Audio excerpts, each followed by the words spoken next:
వాతావరణాన్ని సమతుల్యంగా ఉంచడంలో సముద్రాలు కీలక పాత్ర పోషిస్తాయి. అవే భూమికి శ్వాస లాంటివి. వాయుమండలంలోకి మనం విడుదల చేసే కార్బన్ డయాక్సైడ్ ని పెద్ద మొత్తంలో అవి శోషించి నిల్వ చేస్తాయి. అయితే తాజాగా శాస్త్రవేత్తలు చేసిన ఒక అధ్యయనం ప్రకారం ఆ సమతుల్యత ఇప్పుడు దక్షిణ ధ్రువ ప్రాంతంలో సముద్రాల మార్పులకు గురవుతున్నాయి. జర్మనీకి చెందిన ఆల్ఫ్రెడ్ వెగ్నర్ ఇన్స్టిట్యూట్ శాస్త్రవేత్తల బృందం తాజాగా జరిపిన పరిశోధనల్లో అంటార్క్టికా ప్రాంతంలో కరుగుతున్న మంచు సముద్రంపై ఒక అదృశ్య లేయర్ ని సృష్టిస్తోందని తెలిపింది. ఈ నీటి పొర సముద్రపు పైభాగం, లోతైన నీటి మధ్య ఒక అడ్డంకిలా తయారవుతోంది. దీనివల్ల కార్బన్ తో నిండిన లోతైన సముద్రపు నీరు పైకి రావడాన్ని నిరోధిస్తోంది.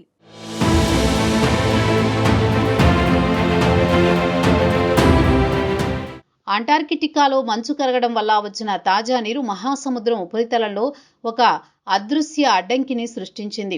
సాధారణంగా సముద్రాలు కార్బన్ డయాక్సైడ్ను పెద్ద మొత్తంలో శోషించి నిల్వ చేస్తాయి. కానీ ఇప్పుడు దీనివల్ల కార్బన్ డీప్ వాటర్ను ఉపరితలం కింద ట్రాప్ చేసి మహాసముద్రం వాతావరణంలోని CO2ను గ్రహించే సామర్థ్యాన్ని తాత్కాలికంగా పెంచుతోంది. దీనివల్ల కార్బన్తో నిండిన లోతైన సముద్రపు నీరు పైకి రావడాన్ని నిరోధిస్తుంది. ఇలా సముద్రపు లోతుల్లో చిక్కుకున్న ఆ కార్బన్ నీరు మళ్లీ వాతావరణంలోకి వెళ్లకుండా నిలిచిపోతుంది. లక్షల సంఖ్యలో మా ప్రోగ్రాంలను చూస్తున్నారు, కానీ అందులో 15% మంది మాత్రమే సబ్స్క్రైబ్ చేసుకుంటున్నారు. దయచేసి iNews ఛానల్ను సబ్స్క్రైబ్ చేయండి. బెల్ బటన్ పై క్లిక్ చేయడం మర్చిపోకండి. Thank you. ఇది తాత్కాలికంగా భూమి వాతావరణానికి ఒక రక్షణలా పనిచేస్తోంది.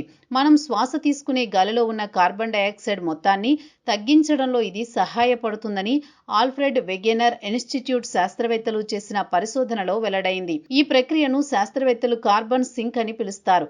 ఈ ప్రక్రియ భూమి మీద అతి ముఖ్యమైన క్లైమేట్ డిఫెన్స్లలో ఒకటైన దక్షిణ మహాసముద్రాన్ని బలోపేతం చేస్తోంది.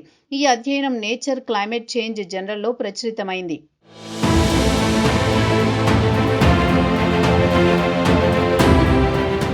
ఈ పరిశోధన సదరన్ ఓషన్ యొక్క CO2 అబ్జార్బ్స్ కెపాసిటీ ఎందుకు క్లైమేట్ మోడల్స్ ప్రకారం తగ్గుతుందని అంచనా వేసినప్పటికీ స్థిరంగా ఉందో అనే దశాబ్దాల రహస్యాన్ని పరిష్కరిస్తుందని అధ్యయనం వెల్లడించింది.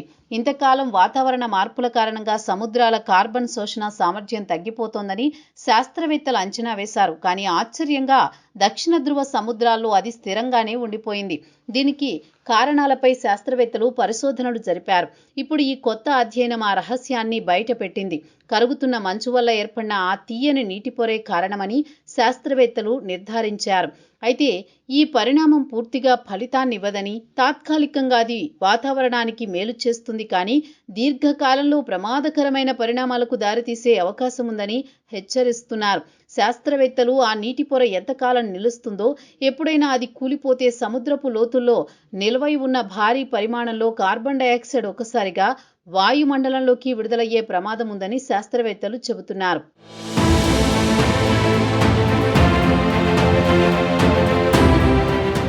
ఒక్కసారిగా కార్బన్ డయాక్సైడ్ వాతావరణంలోకి పెద్ద మొత్తంలో విడుదల అయితే వాతావరణ మార్పు మరింత వేగంగా జరిగే అవకాశం ఉంది. గ్లోబల్ టెంపరేచర్ పెరుగుదల, మంచు కరుగుదల, సముద్ర మట్టం పెరుగుదల వంటివన్నీ కలిసి భూమిపై జీవ వ్యవస్థను తీవ్రమైన స్థాయిలో ప్రభావితం చేసే అవకాశం ఉందని నిపుణులు చెబుతున్నారు.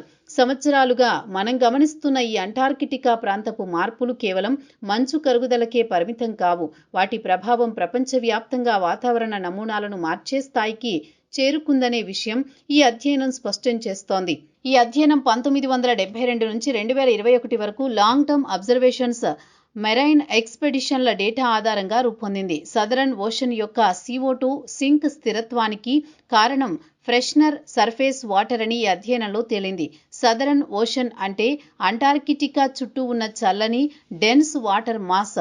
ఇది గ్లోబల్ ఓషన్ కరెంట్స్ ను డైవ్ చేస్తుంది. ఇది అంటార్కిటికా చుట్టూ 40% మానవ CO2 ఎమిషన్స్ గ్రహిస్తూ గ్లోబల్ వార్మింగ్ ను స్లో చేస్తుంది.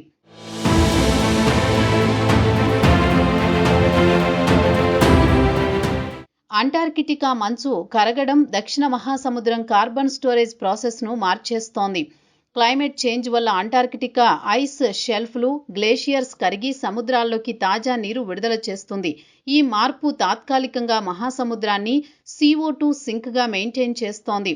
ప్రస్తుతం డీప్ వాటర్లో CO2, CH4 వంటివి గ్యాసులు మహాసముద్రంలో లాక్ అయి వాతావరణంలోకి విడుదల కాకుండా ఉన్నాయి. కానీ విండ్స్ పెరగడం వల్ల ఇవి సర్ఫేస్ కు వచ్చి వార్మింగ్ ను వేగవంతం చేయవచ్చు. మంచు కరుగుదల ఒకవైపు వాతావరణాన్ని రక్షిస్తోంది, మరోవైపు అదే భూమి భవిష్యత్తుకు ముప్పు కూడా సృష్టిస్తోందని శాస్త్రవేత్తలు హెచ్చరించారు. ఈ పరిశోధన సదరన్ ఓషన్ యొక్క ఫ్యూచర్ ట్రాజెక్టరీని అసెస్ చేయడానికి కంటిన్యూ మానిటరింగ్ అవసరమని సూచిస్తోంది.